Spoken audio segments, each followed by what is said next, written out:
Hi, kamusta mga beshi? So, ito nga pala yung first video ko na ipopost. So, sana magustuhan nyo. So, huwag kayong expect guys kasi hindi naman ako magaling na mag-record or mag-video.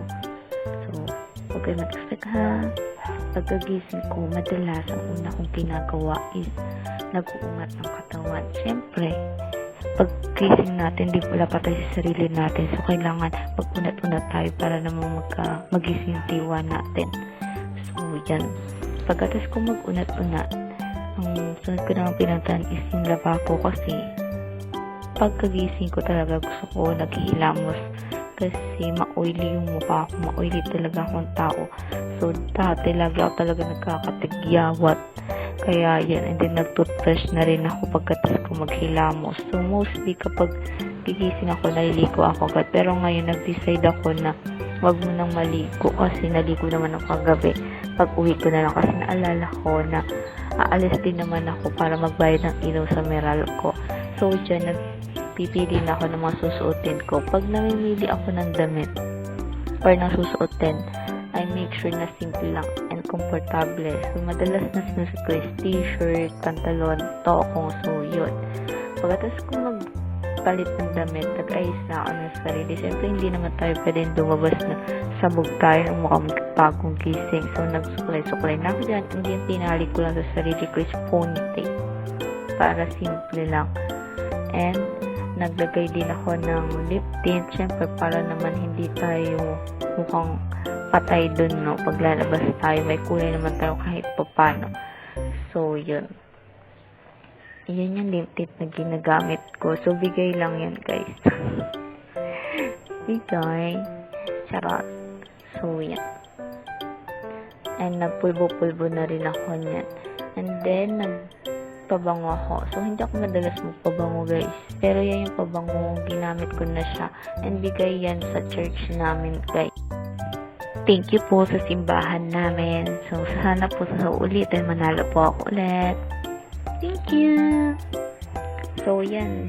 Pagkatapos ko naman magpabango, nilabas ko na yung panglinis ko ng salamin ko. So, yan yung pinanglilinis ko galing yan sa EO, guys. So, dalawang spray lang yung ini-spray ko dun sa may tailap and bagol po na sa may pinaka-glass. So, ganyan lang ako maglinis, guys.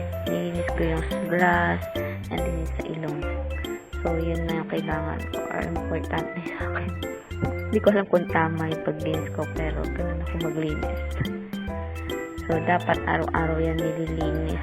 Pero ako, hindi ko inaaraw-araw.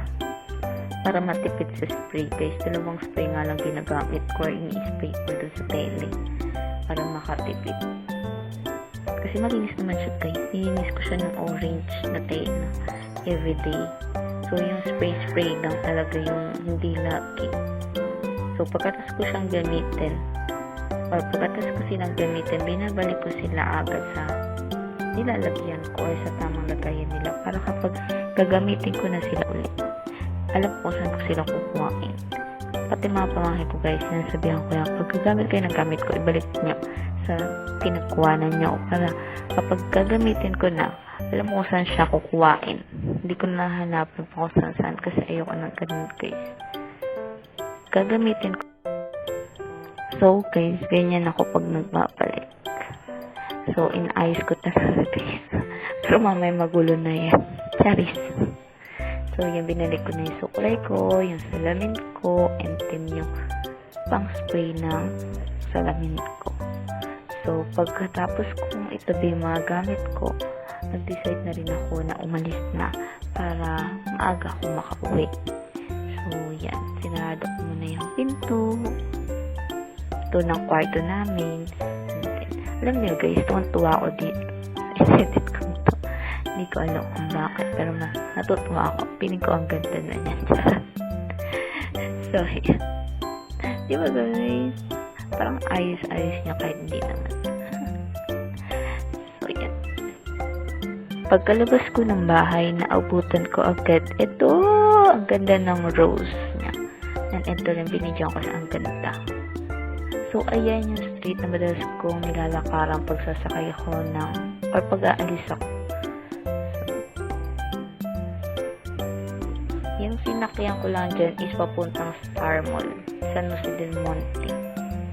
So, kapag pupunta ka ng Meralco, sakay ka lang sa San Jose del Monte, and then bababa ka na nila agad dun sa may Meralco. So, pagdating ko sa Meralco, walang pila, guys. So, ang saya-saya ni Bading. So, maaga ko nakapagbayad, maaga din ako nakabalik sa bahay. So, hindi na ako nagtambay dyan sa SM or sa Star Mall. So, wala naman tayong kabad, no? Wala tayong pera pang budget.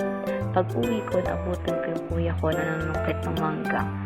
So, ang dami niyan nakuha, guys. Kaya namigay kami sa kapitbahay. So, ayan. Yan yung mga nakuha niya. Hindi lang yan, guys, nabawasan na yung nakakuha na yung kapitbahay namin. Nakakuha na sila kuya. So, ayan naman yung pusa namin. Hindi pala namin. Hindi namin yan pusa, pero pumupunta sa bahay namin para makakuha ng pagkain. Kasi di sa bahay na ito, ang dami natitirang pagkain, guys, yung tinatapon.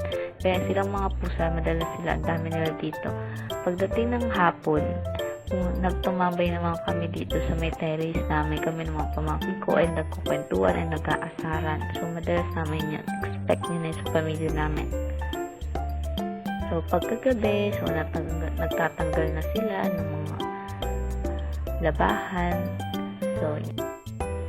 So guys, ito yung inaabang ko bago magdilim. Ang sunset. Talaga guys, ang ganda-ganda niyan lagi. Kasi, paiba-iba siya ng kulay guys. Minsan, purple, blue, orange. So, iba-iba ngayon na ang ganda. Lagi kong pinipicture and pinupost sa Instagram. So, check nyo yan guys. Kaso naka-private ako.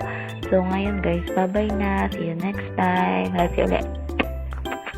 Bye-bye mo.